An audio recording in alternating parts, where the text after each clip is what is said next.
Hi, welcome back. This is going to be part 2 of actually repairing / replacing your steering arm on your HSP or Wind Hobby or similar monster truck. In the last part I was just removing this bush from here. It actually proved a little bit more tricky than I first imagined, because there was actually some damage that was around this steering. So anyway, that made it a little bit more tricky to get out, and that took me a little bit longer, so hence this part 2. Anyway, so the whole thing's been completely disassembled now, so we just need to reassemble it back into the new component.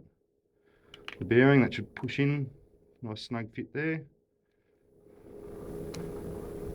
There we go, sitting in there nicely. Next, of course, we have the universal joint. Then we'll also need to put back in our bearing we took out from the other steering arm. The small pin. See the hole there.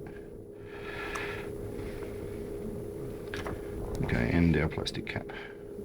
Just need to make sure that pin's sort of in the middle there, to make it go over a bit, fairly smoothly. I was trying to line that up before popping it back on. There we go, for that click. Beautiful. That looks really good.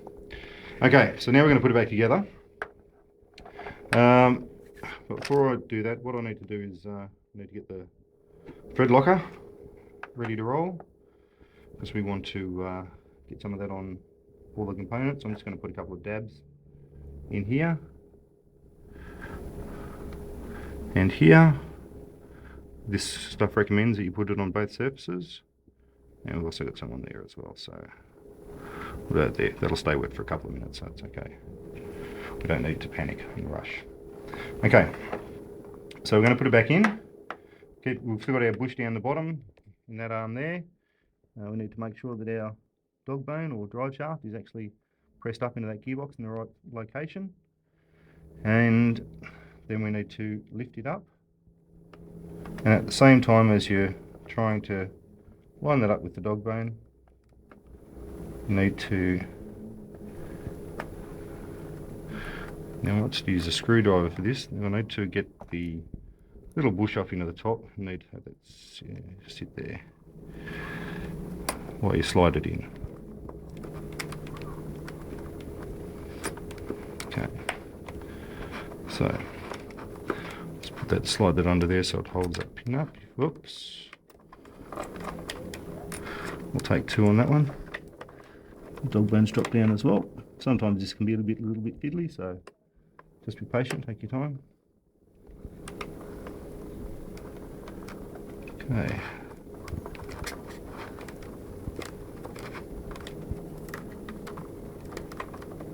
Just line that dog bone up.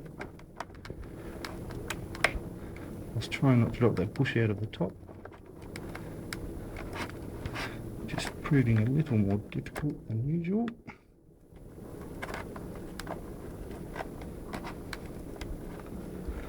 There we go. Alright, that'll sit there for just a minute while we'll get some thread locker onto the screws. Bought some brand new ones to go with the brand new steering arms. We'll start with this one at the top first.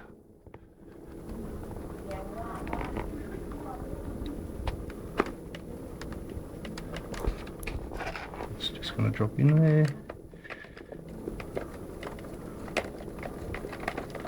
There we go, let's do it up a little bit. We can help the steering arm later, but I'll do it up now, just to get it out of the way.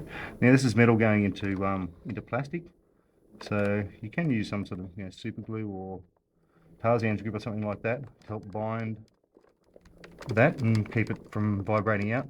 But a lot of the time they don't vibrate out of the plastic components on the RC vehicle. It's more the metal ones. In the case of these steering arms, however, they tend to rip them out if you hit the gutter too hard, as I've discovered.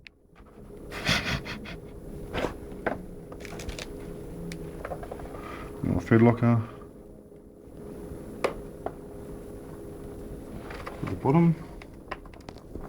It's probably a little bit hard to see, but basically it looks the same as the top. Let's flip it over here a little. Now,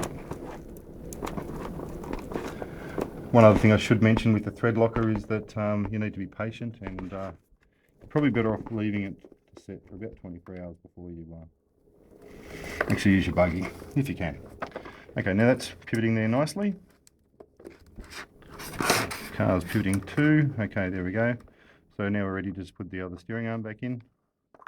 Well, let's put a dab, just a touch of the thread lock on there, or two. And slide it up. So I might stick it over on its side. It might be a little easier.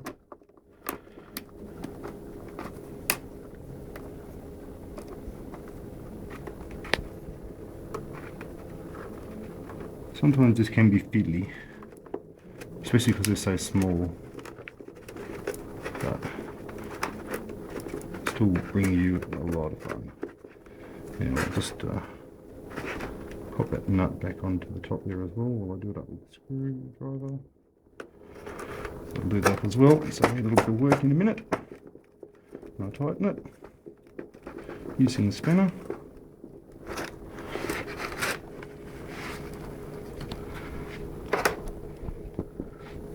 Just double check to make sure this is tight enough.